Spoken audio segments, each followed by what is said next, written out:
کیا ان مشرک لوگوں نے من دون اللہ شفعاء خدا کے سوا دوسروں کو معبود قرار دے رکھا ہے جو ان کی سفارش کریں گے؟ قل اولو کانوا لا یملکون شیئا، آپ کہہ دیجئے اگرچہ یہ کچھ قدرت بھی نہیں رکھتے، ولا یعقلون اور کچھ علم بھی نہیں۔ قل للہ الشفاعۃ جمیعا، آپ ان سے کہہ دیجئے کہ سفارش تو تمام تر خدا ہی کے اختیار میں ہے۔ لہ ملک السماوات والارض، تمام آسمانوں اور زمین کی سلطنت اسی کی ہے۔ ثم الیہ ترجعون، پھر تم اسی رب کی طرف لوٹ کر جاؤ گے۔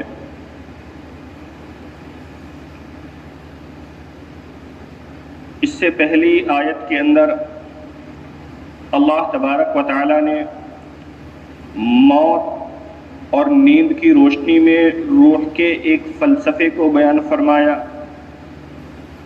کہ اللہ تبارک و تعالی اپنے تصرف سے، اپنی قدرت سے کیسا مکینی نظام جاری و ساری کر دیتے ہیں کہ روح کی جو صفات ہوتی ہے موت کے وقت ساری صفات چھین لیتے ہیں اور نیند کے وقت ایک آدھ صفات چھین لیتے ہیں، باقی کو نہیں کرتے۔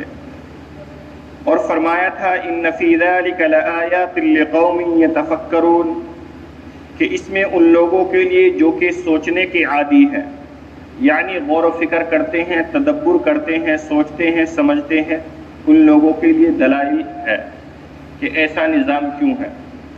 اس نظام پر غور کر کر کے وہ اللہ تبارک و تعالیٰ کی ذات کی طرف آ سکتے ہیں۔ اب اس آیت کریمہ کے اندر اللہ نے معبودان باطل کی سفارش کو رد فرمایا ہے کہ مشرکین لوگ اپنے معبود کو پوجتے ہیں، ان کی پرستش کرتے ہیں، تو کس لیے؟ کیونکہ یہ اللہ کے یہاں ان کو سفارشی سمجھتے ہیں، ان کو اللہ کے یہاں سفارشی سمجھتے ہیں۔ تو اللہ نے اسی کو رد فرمایا کہ کیا اللہ کے یہاں کوئی بھی سفارشی ہو سکتا ہے کہ کوئی بھی منہ اٹھا کے آ جائے اور اللہ کے یہاں سفارش کر دے اور اللہ اس کی سفارش کو قبول کر لے؟ ایسا نہیں ہو سکتا، بلکہ اللہ کے یہاں سفارش کرنے کے لیے اللہ کی شرطیں ہیں۔ جب ان شرطوں کو پورا کرے گا تب اس کی سفارش ہو سکتی ہے۔ پہلی شرط اللہ نے بیان فرمائی قل للہ الشفاعۃ جمیعا، کہ سفارش اور شفاعت کا حق تب ہے جبکہ اللہ کی طرف سے سفارش کی اجازت مل جائے۔ اگر اللہ کی طرف سے سفارش کی اجازت ہی نہ ملے تو پھر کہاں سے سفارش کر سکے گا؟ اور دوسری چیز فرمائی قل اولو کانوا لا یملکون شیئا ولا یعقلون، کہ جن معبودوں کو تم نے خدا کے علاوہ سفارشی قرار دے رکھا ہے ان کے پاس تو سفارش کی قدرت ہی نہیں ہے، اور نہ ان کو سفارش کی سمجھ ہے، نہ یہ تم کو جانتے ہیں، نہ یہ تم کو پہچانتے ہیں۔ تو جب تم کو نہیں جانتے نہ پہچانتے تو تمہارے بارے میں سفارش کریں گے بھی کیسے؟ تو دونوں چیزیں مفقود ہے۔ خلاصہ کلام کہ بغیر اجازت کے کسی کی مجال نہیں کہ اللہ کے بارگاہ میں سفارش کر سکے۔ من اذن له الرحمن وقال صوابا، اللہ نے سورہ نبا کے اندر بھی اس مضمون کو زیادہ واضح طور پر فرمایا۔ الا من اذن له الرحمن، اللہ کے سامنے کون کھڑا ہو سکتا ہے؟ اللہ کے یہاں کون کھڑا ہو کے بول سکتا ہے؟ الا من اذن له الرحمن، جس کو اللہ تبارک و تعالیٰ کہہ دے کہ آپ کھڑے ہو کر بات کر سکتے ہو، بول سکتے ہو، سفارش کر سکتے ہو۔ آپ دیکھیں گے کہ دنیاوی بادشاہوں کے سامنے ہر کوئی کھڑا ہو کے نہیں بول سکتا، اجازت لینی پڑتی ہے، وقت لینا پڑتا ہے، تب جا کے کچھ اپنی مراد یا اپنی آرزو یا اپنی تمنا رکھ سکتا ہے۔ اور اللہ تبارک و تعالیٰ تو بادشاہوں کا بادشاہ ہے، اسی کو فرمایا لہو ملک السماوات والارض، کہ آسمان و زمین کی سلطنت اسی کے پاس ہے، اسی کا حکم چلتا ہے، تو اس کے دربار میں بغیر اس کی اجازت کے کوئی کیسے سفارش کر سکتا ہے؟ حضرت مفتی شبیر صاحب فرماتے ہیں کہ اللہ کے یہاں اجازت کے لیے بھی دو شرطیں ہیں. شفاعت کے لیے کیا ہے؟ اجازت ضروری ہے، اور اجازت مل جائے گی اس کے لیے بھی دو شرطیں ہیں. اجازت مل جائے گی اس کے لیے بھی دو شرطیں ہیں. پہلی شرط شفیع کا مقبول ہونا. شفیع کا مقبول ہونا. شفیع کا مقبول ہونا اس کا مطلب یہ ہے کہ جو آدمی سفارش کر رہا ہے وہ اللہ کے یہاں مقبول بندہ ہو، وہ اللہ کے یہاں مقبول اور منتخب بندہ ہو، معزز بندہ ہو، اللہ کے یہاں اس کی پہنچ ہو. اور ظاہر سی بات ہے کہ اللہ کا مقبول بندہ کون ہے؟ اولیاء اللہ ہے. اور کون ہے؟ انبیاء علیہم الصلاۃ والتسلیم. اور جو معبودان باطلہ ہے یہ پہلی شرط سے ہی خارج ہو گئے، کیونکہ یہ مقبول اللہ کے یہاں نہیں ہے، یہ اللہ کے یہاں مقبول نہیں ہے. اور دوسری شرط ہے مشفوع لہو کا قابل مغفرت ہونا. مشفوع لہو کا قابل مغفرت ہونا. مشفوع لہو کا قابل مغفرت ہونا یعنی جس کے بارے میں سفارش کی جا رہی ہے وہ ایسا ہو کہ اس کی مغفرت ہو سکتی ہو. اگر اس کی مغفرت ہی نہیں ہو سکتی تو پھر اس کے بارے میں انبیاء کی سفارش بھی کام نہیں آئے گی. بات سمجھ لے. مثلا ایک شخص کفر کرتا ہے یا شرک کرتا ہے، اب مان لیتے ہیں فرض کے طور پر، اب اگر اس کے بارے میں حضرت آدم علیہ الصلاۃ والتسلیم سے لے کر محمد صلی اللہ علیہ وسلم تک تمام انبیاء کہیں کہ اے اللہ اس کو معاف فرما دے، اللہ معاف فرمائے گا؟ آپ سوچیں گے جب اتنے انبیاء کر رہے ہیں تو معاف کر ہی دے گا؟ نہیں کرے گا. آپ کہتے ہیں کیسے؟ ان اللہ لا یغفر ان یشرک بہ، یہ اللہ کا صاف اعلان ہے کہ اللہ شرک کے علاوہ، کفر کے علاوہ سب گناہوں کو معاف کر سکتے ہیں لیکن ان کو نہیں کر سکتا. تو جب اللہ نے کہہ دیا کہ نہیں کر سکتا، اللہ نہیں کرے گا، نہیں کر سکتا کبھی بھی، تو چاہے اب کوئی بھی سفارش آ کے کرے نہیں ہونا ہے. تو اللہ کے یہاں سفارش کرنے کے لیے شرط کیا ہے؟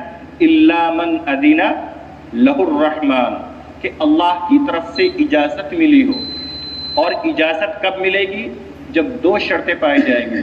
نمبر ایک، شفیع کا مقبول ہونا، یعنی سفارش کرنے والا اللہ کے یہاں قبولیت کا درجہ رکھتا ہو، اللہ کے یہاں قبولیت کا درجہ رکھتا ہو، اور جتنی اعلیٰ قبولیت ہوگی اتنی ہی اعلیٰ سفارش ہوگی.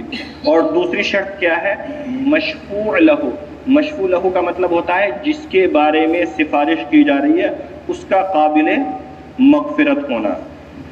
حضرت شیخ فرماتے ہیں پس جن ارواح کو اگر وہ شیاطین ہیں تو دونوں شرطیں مفقود ہیں. یعنی جن ارواح کو یہ معبود قرار دیتے ہیں، جن کو معبود قرار دے کر پوجتے ہیں، تو دونوں شرطیں نہیں ہیں. یہ معبود اللہ کے یہاں کیا ہے؟ مقبول بھی نہیں ہے، اور دوسری بات ہے یہ قابل مغفرت بھی نہیں ہے. اور اگر ملائکہ وغیرہم ہے تو شرط ثانی مفقود ہے. بہرحال اذن ہر حال میں مفقود ہے. تو خلاصہ کلام، اللہ کے یہاں ہر چیز کے آداب اور شرائط ہے، بغیر ان آداب اور شرائط کے کچھ نہیں ہو سکتا. ورنہ لازم کیا آئے گا؟ اللہ بار بار قرآن میں کہتا ہے ان اللہ لا یخلف المیعاد. ان اللہ لا یخلف کہ اللہ اپنے وعدے کے خلاف نہیں کرتا. اور اگر اللہ مشفوع لہو کے قابل مغفرت نہ ہونے کے باوجود، اللہ مشفوع لہو کے قابل مغفرت نہ ہونے کے باوجود اس کی مغفرت کر دے تو وعدے کی خلاف ورزی لازم آ جائے گی.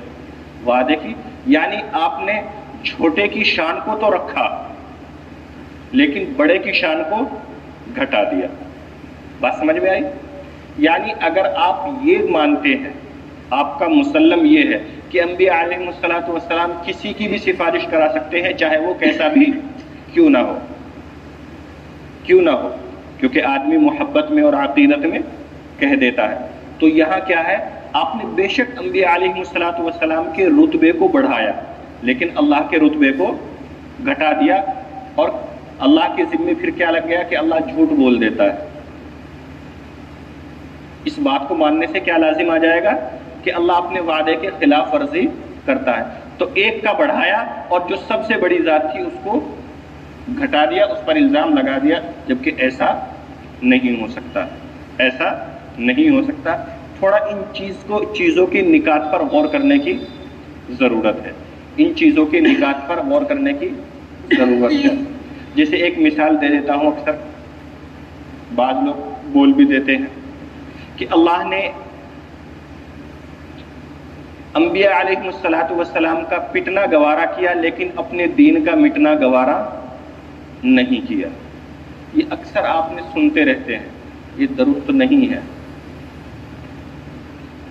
یہ درست نہیں ہے کسی بھی حال کے اندر۔